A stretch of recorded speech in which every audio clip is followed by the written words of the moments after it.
Emilia and Barnabas. Not sitting pretty. Barnabas lifted the package onto the boat. It was bigger than Emilia had thought it would be and weighed a ton. And that was without the boiler, which was already installed. She ripped it open. Inside were pipes, pistons, screws, and all manner of other parts. And one of those funny pretend screwdrivers. What did they call them? It didn't matter. She should have expected it.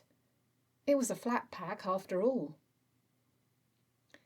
The Steam for You company weren't known for bells and whistles, unless you ordered them as extras, of course. The only parts that made any sense to her were the oars, but she was good at following instructions. She dismissed Barnabas and he retired to the back of the boat shed. He knew better than to offer help when she hadn't asked for it. 6 hours and a couple of frustrated telegrams to the manufacturers later, it was finished. There were only 2 screws and 1 bolt she hadn't used, which was pretty good for this kind of thing, or so she'd been told. It looked fabulous.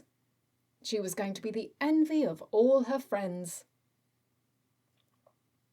The next day she stoked the fire and untied the boat, letting it drift away from its mooring. When enough pressure had built up, she engaged the mechanism. It was lucky she had her wits about her, because the instructions hadn't mentioned that the long thing that looked like a pendulum actually was one. She nearly ended up in the water watching the boat chug away. The other thing they didn't mention was the incessant rocking motion the mechanism induced as the oars alternately lifted out of and dipped into the water. She was sure when Barnabas did the rowing he put both oars in at the same time, but maybe she hadn't been watching closely enough. She quickly began to feel seasick, and that really hadn't been the point. She'd only wanted the system so she could drift across the lake on her own whilst reading her book. She could hardly see the text for the movement. And the smoke that billowed out across her every few minutes. It was no good. Privacy was overrated. She put 2 fingers to her mouth and whistled. Barnabas jumped into the water and began to swim towards the boat, 2 normal oars strapped tightly to his back, his white locks bobbing up and down on the surface. Good old Barnabas. Always prepared.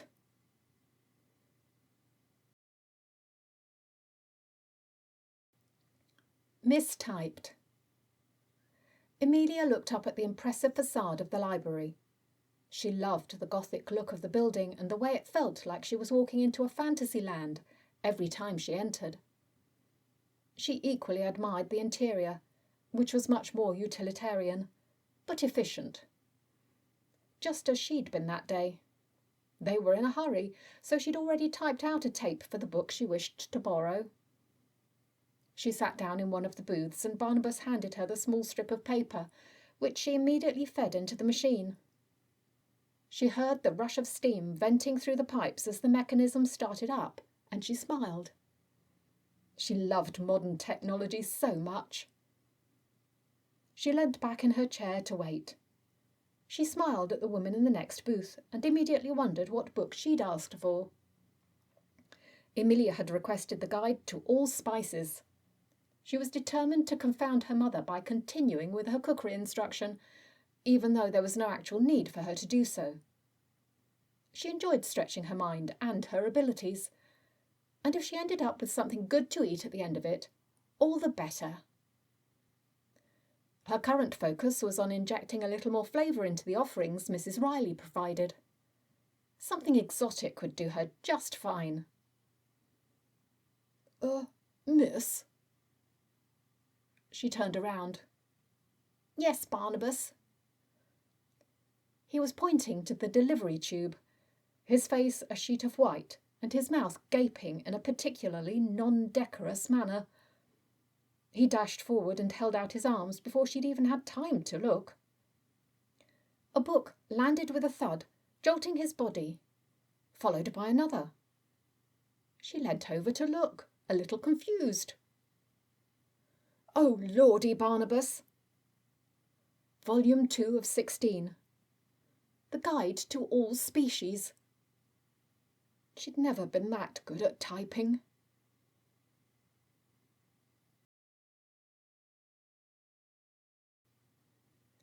Close measurements. Emilia saw the dress in the window and immediately knew she had to have it.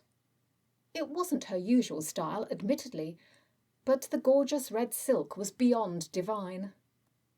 She entered the shop, Barnabas, as usual, close behind. She'd never been in this particular shop before and had, therefore, never seen the measuring machine. It flummoxed her completely. "It's all the rage," said the assistant. "You just step inside and the machine does the rest."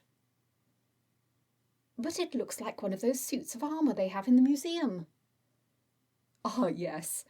But inside are balloons that inflate to the shape of your body. Those are what give us the measurements. It's all perfectly safe." Emilia glanced at Barnabas. She ignored the look of complete horror on his face. "And I don't need to undress?" "No, that's the beauty of it." "Oh, well then, I'm game." She stepped inside while the assistant dealt with the boiler adjustments and pulled the metal suit around her. "Ready?" she asked. Emilia nodded. The balloons began to inflate and the readings were tapped out onto a strip of paper. It all seemed to be going swimmingly, until a loud whistle pierced the air. "Oh, lawks," said the assistant. Emilia began to feel the pressure of the balloons increase, so much so that she could hardly breathe.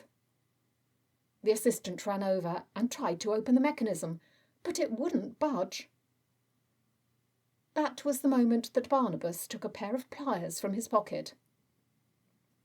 "Excuse me," he said to the assistant, and went to work.